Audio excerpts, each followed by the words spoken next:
ஈரானுடைய உச்ச தலைவர் கமினி அவர்களுடைய மரணத்துக்கு காரணம் சவுதி அரேபியா. அந்த நாட்டினுடைய இளவரசர் சல்மான் அப்படிங்கிற ஒரு அதிபயங்கரமான ஒரு செய்தி ஒன்று வெளியாயிருக்கு. அவர் சொல்லி தான் ட்ரம்ப் இந்த விஷயத்தை செஞ்சுருக்காரு அப்படிங்கிற ஷாக்கான ஒரு நியூஸும் ரிவீல் ஆயிருக்கு. இதை வெளியிட்டது யார்? இந்த செய்தி இதுக்கு பின்னாடி என்ன காரணம் இருக்குது? சவுதி அரேபியாவுக்கும் ஈரானுக்கும் இருக்கக்கூடிய பகை என்ன? எதனால் கமினி அவர்களை தீர்த்து கட்டுவதற்கு சல்மான் அவர்கள் முயற்சித்தார்? அதை எட்டப்பனை வைத்து ட்ரம்ப்பை வைத்து எப்படி முடித்தார் அப்படிங்கிற ஏகப்பட்ட இன்ஃபர்மேஷன். இப்போது கத்தார்லையும் குவைத்திலையும் அமெரிக்கா அடி வாங்கிட்டு இருக்கு அப்படிங்கிற தகவல், அது எல்லாத்தையும் தான் டீட்டெயில்டாக பேச போகிறோம். வாங்க பார்க்கலாம் உறவுகளே. இது பிரசாத் சிக்னேச்சர். தென்னிந்தியாவின் கட்டடக்கலை ராஜாக்கள் creator constructions and north west interiors உங்களோட கனவு இல்லத்தை பிரம்மாண்டமா கட்டி கொடுக்குறாங்க கிரியேட்டர் கன்ஸ்ட்ரக்ஷன்ஸ். அதோட கட்டி கொடுத்த வீட்டை இன்டீரியர் பண்ணி அழகாக்குறாங்க நார்த் வெஸ்ட் இன்டீரியர்ஸ். தொடர்புக்கு 72907991. உங்களுடைய தொழில் சம்பந்தமான விளம்பரங்களை நமது சேனலில் ஒளிபரப்ப உங்களுக்கான அருமையான வாய்ப்பு. WAM அப்படிங்கிற செய்தி நிறுவனம், இது எங்க இருக்கு அப்படின்னா UAE, யுனைடெட் அரப் எமிரேட்ஸ். இந்த நாட்டில் இருக்கக்கூடிய ஒரு முக்கியமான செய்தி நிறுவனம் வெளியிட்டு இருக்கக்கூடிய செய்தி தான், சவுதி அரேபியா அப்படிங்கிற நாட்டில் இருக்கக்கூடிய இளவரசர் சல்மான் அவர்கள் ட்ரம்ப்புக்கு ஃபோன் பண்ணி நடக்கக்கூடிய பிரச்சனைகளை பற்றி பேசி, மிகப்பெரிய அளவிலான டீல் உங்களுக்கும் எனக்கும் இருக்குது, எனக்காக இதை செஞ்சு கொடுங்க அப்படின்னு அவர் கேட்டதாகவும், அதன் அடிப்படையில் ட்ரம்ப்பு 3 கட்ட பேச்சுவார்த்தைகளை இழுபறியாக நடத்தி முடித்து பீஸ் டீல் கடைசியில் 3ஆம் கட்ட பேச்சுவார்த்தை ஈரானுடைய ஃபாரின் மினிஸ்டர் அப்பாஸ் அராக்கியோடு எங்கே சுவிட்சர்லாந்தில் நடத்தி முடித்த கையோடு, அதற்கு பிறகு ஒரு அதிரடியான உத்தரவையும் பிறப்பிச்சு கமினி அவர்களை தட்டி தூக்குங்க அப்படின்னு இஸ்ரேல் மூலியமாக உத்தரவும் பிறப்பிக்கப்பட்டிருக்கு. இது எல்லாத்துக்கும் பின்னாடி காரணமாக இருப்பது யார் அப்படின்னா சல்மான் அப்படிங்கிற அந்த நபர். தொடர்ச்சியாக சவுதி அரேபியாவுக்கும் ஈரானுக்கும் இருக்கக்கூடிய பகை என்ன? சவுதி அரேபியாவில் தான் OIC, முஸ்லீம் லீக், இந்த 2 பெரிய அமைப்புகளும் இஸ்லாமிய அமைப்புகள். இந்த 2 அமைப்புகளுமே சவுதி அரேபியாவில் தான் இருக்குது. சவுதி அரேபியா இஸ்லாமிக், அராபிக், அதே நேரத்தில் பாரசீக வளைகுடாவினுடைய சாம்பியன் நாங்கள் தான், மிடில் ஈஸ்டினுடைய ஹீரோ நாங்கள் தான் அப்படின்னு சொல்லிக்கிட்டு இருந்தாங்க. ஆனால் ஈரான் செயல்பாடுகள் அடிப்படையில் கமினி அவர்கள் தான் ஒட்டுமொத்த மிடில் ஈஸ்டுக்கும் ஹீரோவாக திகழ்ந்தார். இப்படிப்பட்ட நிலையில தான் இந்த சம்பவம் நடந்திருக்கு. 3 கட்ட பேச்சுவார்த்தை முடிஞ்சதற்கு பிறகு ஏதோ ஒரு டீல் சம்பந்தமாக சவுதி அரேபியாவும் அமெரிக்காவும் ரொம்ப பெரிய அளவில் க்ளோஸ். ஈவன் ட்ரம்ப் அவர்கள் பதவியேற்ற பிறகு முதல் சுற்றுப்பயணம் போன நாடு சவுதி அரேபியா. அந்த அளவிற்கு ரொம்ப 2 பேரும் க்ளோஸ். UAEயோட க்ளோஸாக இருந்தால் கூட UAEயும் இஸ்ரேலும் க்ளோஸ். அப்போ UAEயும் அமெரிக்காவும் க்ளோஸ் தான், அதில் மாற்றுக்கிறது இல்லை. இருந்தாலும் சவுதி அரேபியாவோடு அவங்க கொண்டிருக்கக்கூடிய உறவுக்கு காரணம் என்னென்னா, ஷியா அண்டு சன்னி பிரிவு முஸ்லீம்களுக்கு இடையே இருக்கக்கூடிய வேறுபாட்டை பயன்படுத்தி, இடைவெளியை பயன்படுத்தி, இருக்கக்கூடிய பகை உணர்வை பயன்படுத்தி அதை இப்போது தீர்த்துக்கிட்டாங்க. ஷியா பிரிவு முஸ்லீம்கள் ஈரானில் இருக்காங்க. சவுதி அரேபியாவில் இருக்கக்கூடிய கிங்கு, அவங்களுடைய வம்சாவளியை ஃபாலோ பண்ணக்கூடியவங்க எல்லாருமே சன்னி பிரிவு முஸ்லீம்கள். அப்போது இந்த இருவேறு பிரிவுகளுக்கு இடையில் இருக்கக்கூடிய அந்த இஸ்லாமிய சமத்துவத்துக்குள்ள சில வேறுபாடுகள் அப்படிங்கிறது அந்த இடத்துல இருப்பதாக நம்பப்படுது. 2 பேருமே ஒன்று தான் அப்படின்னு அவங்க முழுமையாக ஏற்றுக்கல.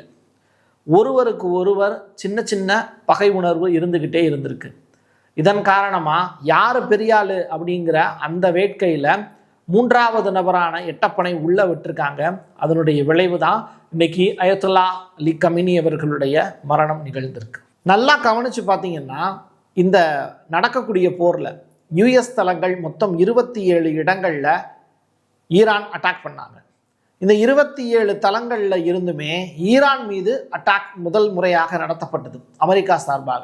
அதனால தான் இந்த 27 தளங்களையும் குறி வச்சிருந்தாங்க ஈரான். அது மட்டும் இல்லை, சில இடங்கள் இதில் விதிவிலக்காக இருக்கலாம். ஆனால் போதுமான அளவு தாக்குதலை அமெரிக்கா ஒரு மொத்தமாக சேர்த்து 700 ஸ்ட்ரைக்ஸ் நடத்தியிருக்காங்க. இது வெவ்வேறு தளங்களை சூஸ் பண்ணி தான் நடத்தியிருக்காங்க. இஸ்ரேல் நடத்திய தாக்குதல்ங்கிறது அது தனிக்கதை. அப்போது இவ்வளவு பெரிய அட்டாக்கை அமெரிக்கா நடத்தி இருந்ததுக்கு பின்னாடி மறுபடியும் ஈரான் யுஎஸ் தளங்கள் மிடில் ஈஸ்ட் பகுதியில் நடத்தினாங்கல்ல, அதில் சவுதி அரேபியாவை மட்டும் அவங்க டார்கெட் பண்ணவே இல்லை. காரணம் என்னென்னா, அமெரிக்காவினுடைய யுஎஸ் பேஸ் தளம் சவுதி அரேபியாவில் இருக்குது, ஆனால் அதை அமெரிக்கா பயன்படுத்தவே இல்லை. இதுவும் இந்த இடத்துல ரொம்ப முக்கியத்துவம் வாய்ந்த ஒரு செய்தியாக பார்க்கப்படுது.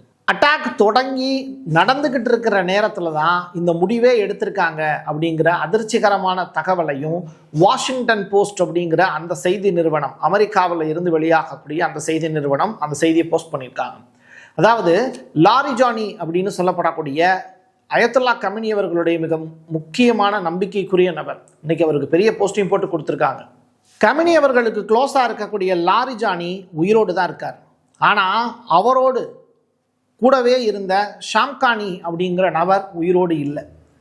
இந்த 2 பேருமே அயத்துல்லா கமினி அவர்கள்ட்ட அவர் இருக்கக்கூடிய அரசு அலுவலகத்தில் வச்சு தான் கொலை செய்யப்பட்டார். மூத்த அதிகாரிகள், அவரோடு நெருங்கிய சகாக்களாக இருக்கக்கூடிய 7 உயர்மட்ட ஆலோசனை குழு, அது மட்டும் இல்லை உயர்மட்ட தலைவர்கள்னு சொல்லுவாங்க ஈரானில், அந்த அளவில் 7 பேரும் இறந்து போயிருந்தாங்க. இந்த 2 பேர் மட்டும் எஸ்கேப் ஆகியிருந்தாங்க. இவங்க அந்த இடத்துக்கு போய் பார்த்துட்டு வந்ததாக தகவல் ரிலீஸ் ஆகுது. அப்போது ஷம்கானியினுடைய மரணம் மற்றும் எப்படி நிகழ்ந்தது அப்படிங்கிற அந்த கொஸ்டின் மார்க்கு இப்போ பேசு பொருளாக மாறி இருக்கு. லாரிஜானி அவர்கள் உயிரோடு இருப்பதற்கான ஆதாரமாக நம்பப்படுவது அப்படிங்கிறது கடைசியாக அவர் இமெயில் பயன்படுத்தினார் அப்படிங்கிறது தொடர்பான செய்தி. இதுதான் வாஷிங்டன் போஸ்ட் கொடுத்துருக்கக்கூடிய செய்தி. இதை WANAM அப்படிங்கிற அந்த செய்தி நிறுவனம், ஐக்கிய அரபு எமிரேட்ஸ்லேருந்து வெளியாகக்கூடிய அந்த நிறுவனம் இதை உறுதிப்படுத்துகிறாங்க. UNSC மிக முக்கியமான மீட்டிங் ஒன்றை இப்போ ஆர்கனைஸ் பண்ணுறாங்க. அதாவது இந்திய நேரப்படி நாளை அதிகாலை 2:30 மணி அளவில், அதாவது நம்மலாம் தூங்கிட்டு இருக்கக்கூடிய அந்த நேரத்தில் ஒரு முக்கியமான மீட்டிங்கை UNSCயில் நடத்த போகிறாங்க. இதில் மிக முக்கியமான தீர்மானங்கள் கொண்டு வர போகிறாங்க. இதை அமெரிக்கா வீட்டோ பண்ணி எப்படி இருந்தாலும் கேன்சல் பண்ணி விட்டுருவாங்கங்கிறது வேற கதை. ஆனால் பிரான்ஸ் எடுத்திருக்கக்கூடிய இந்த முயற்சி படிக்கலாம் அப்படின்னு சொல்கிறாங்க. US காங்கிரஸ் ட்ரம்ப்புக்கு எதிராக செயல்பட்டுக்கிட்டு இருக்கு அப்படிங்கிற தகவல். குடியரசுக் கட்சியினர் இப்போது ஜனநாயக கட்சியினர் சொல்லக்கூடிய விஷயங்களுக்கு கட்டுப்பட்டாக வேண்டிய சூழலில் இருக்காங்க. போர் தேவையற்றதுங்கிறத அமெரிக்காவில் இருக்கக்கூடிய 70% பேருக்கு மேலே இருக்கக்கூடிய மக்களுடைய எண்ணப்பாடு. அப்போது ட்ரம்ப் யார் சொல்லி இந்த போரை நடத்தினார்? இஸ்ரேல் சொல்லி இந்த போரை நடத்தினாரா அப்படிங்கிற ஒரு கொஸ்டின். அவங்க சொல்லி போரை நடத்தினா கூட சல்மான் அவர்கள் சொல்லி அயத்துல்லா அலி கமினி மீது டச் பண்ணது தான் இங்கே நீண்ட நெடிய போராக இது நடப்பதற்கான வாய்ப்பு இருக்குது அப்படின்னு அரசியல் நோக்கர்கள் கருதுகிறாங்க. இதனால் அமெரிக்காவில் இருக்கக்கூடிய US காங்கிரஸ் ட்ரம்ப்புக்கு அவருடைய ஆட்சியே பறிபோக்கக்கூடிய அளவிற்கான சில சம்பவங்களை செய்கிறதுக்கும் தயாராகிட்டு இருக்காங்க அப்படின்னு அமெரிக்க வட்டாரங்கள் செய்திகளை சொல்லுது. குவைத்திலையும் கத்தார்லையும் அமெரிக்க படைகள் தொடர்ச்சியாக அடி வாங்கிட்டு இருக்காங்க அப்படிங்கிற செய்தி. 3 பேட்ரியாட் US பேட்ரியாட்னுடைய air defence system total failure அப்படின்னு சொல்கிறாங்க. அது மட்டும் இல்லை, கத்தாரில் இருக்கக்கூடிய அந்த அல் உதை அப்படிங்கிற அந்த விமான தளம் இருக்குல்ல, அந்த இடத்துல பெரிய அளவில் சேதம் ஏற்பட்டிருக்கிறதா ஒரு தகவல் வெளியாயிருக்கு. IRGC ஒரு அதிபயங்கரமான தாக்குதலை நடத்தினதுனால அமெரிக்காவினுடைய ஏர் டிஃபென்ஸ் சிஸ்டம் செயலிழந்து போயிடுச்சு அப்படிங்கிற தகவலும் ரிலீஸ் ஆயிருக்கு. துபாயினுடைய ஜுமேரா அப்படின்னு சொல்லிட்டு ஒரு செயற்கை தீவு, அந்த செயற்கை தீவை முற்றிலுமாக சேதப்படுத்தியிருக்கு ஈரானுடைய IRGC படை. தொடர்ச்சியாக இயற்கை வளங்களை சேதப்படுத்தக்கூடிய நிகழ்வுகளும் இவ்வளவு நாள் கஷ்டப்பட்டு கட்டின கட்டடங்களும் அரபு நாடுகளில் சேதாரமாயிட்டு இருக்கிறத பார்க்கக்கூடிய உழைக்கக்கூடிய ஊழியர்கள், இந்தியர்கள், தமிழர்கள் நிறையா பேர் இங்கே சிக்கி தவிக்கிறாங்க. சரியாக அடுத்த 3 நாட்களுக்கு அவங்க இந்தியா வர முடியாத ஒரு நிலை இருக்குது. எல்லா ஃப்ளைட்டும் கேன்சல் பண்ணியிருக்காங்க. ஒரு நாளைக்கு 450க்கும் மேற்பட்ட ஃப்ளைட்ஸ் கேன்சல் ஆகுது அப்படின்னா அந்த மக்களுடைய நிலையை யோசிச்சு பாருங்க. வணிகம் முற்றிலுமாக முடங்கிருச்சு, வியாபாரம் படுத்துருச்சு, பங்குச்சந்தை டவுன் ஆயிடுச்சு, கோல்டு ரேட் அதிகமாகிடுச்சு. இப்படி எல்லா பொருட்களுக்குமான விலை உயர்வும் அதிகமாவதற்கான வாய்ப்பை இந்த ஸ்ட்ரெய்ட் ஆஃப் ஹார்மஸினுடைய மூடல் இப்போ அதிகமாயிருக்கு. ஸ்ட்ரெய்ட் ஆஃப் ஹார்மஸ் மூடினதுனால உலகத்தினுடைய வணிகம் அப்படிங்கிறது பாதிக்கப்பட்டிருக்கு. இது எல்லாத்தையும் தாண்டி ஈரானுடைய IRGCக்கு புதிய தலைமை தளபதி அறிவிச்சிருக்காருன்னு சொன்னல, அவர் சொல்றாரு, ஈரானிடம் மண்டி போட்டு கெஞ்சக்கூடிய அளவிற்கு அமெரிக்காவினுடைய நிலை நிச்சயமாக வரும். அந்த காலம் வெகு விரைவில் இருக்கு. எங்களிடம் நீங்கள் கெஞ்சும் வரை நாங்கள் உங்களை சும்மா விட போவதில்லை அப்படிங்கிற அந்த எச்சரிக்கையும் பகிரங்கமாக கொடுத்துருக்காங்க. இதை பார்த்த உடனே ட்ரம்ப் அவர்கள் சொல்றாரு, ஈரான் இதோட முடிச்சுக்கிட்டாங்க அப்படின்னா இதோட விட்டுருவேன், இல்லை அப்படின்னா இன்னும் மோசமான விளைவுகளை ஈரான் தேசம் சந்திக்க வேண்டியது இருக்கும் அப்படிங்கிற அந்த எச்சரிக்கை மணியை மறுபடியும் அடிச்சிருக்காரு. ட்ரம்ப் இப்படி சொன்னதற்கு மறுபுறம் இஸ்ரேலுடைய டெல் அவீவ் மீது புதியதொரு தாக்குதலை ஈரான் இப்போ நடத்தியிருக்காங்க. வாரினுடைய 2வது நாளில் ஈரான் நடத்தி இருக்கக்கூடிய தாக்குதல் அப்படிங்கிறது இன்று காலையில் இருந்தே பெரிய அளவிலான தாக்குதலாக மாறி போயிருக்குது டெல் அவீவ்ல. ஹவுதிகள் கமினியவர்களுடைய மரணத்துக்கு இரங்கல் தெரிவித்து முழுக்க ஈரான் தேசத்துக்கு பின்புலத்தில் நாங்கள் நிற்போம் அப்படிங்கிற ஸ்டேட்மெண்ட்டையும் சொல்லியிருக்காங்க. துபாயினுடைய ஐகானிக்காக இருக்கக்கூடிய ஃபேர்மாண்ட் அப்படிங்கிற அந்த பால் ஹோட்டல் மட்டும் இல்லை, பல்வேறு இடங்கள் சேதாரமாக இருக்குது அப்படிங்கிற தகவல்.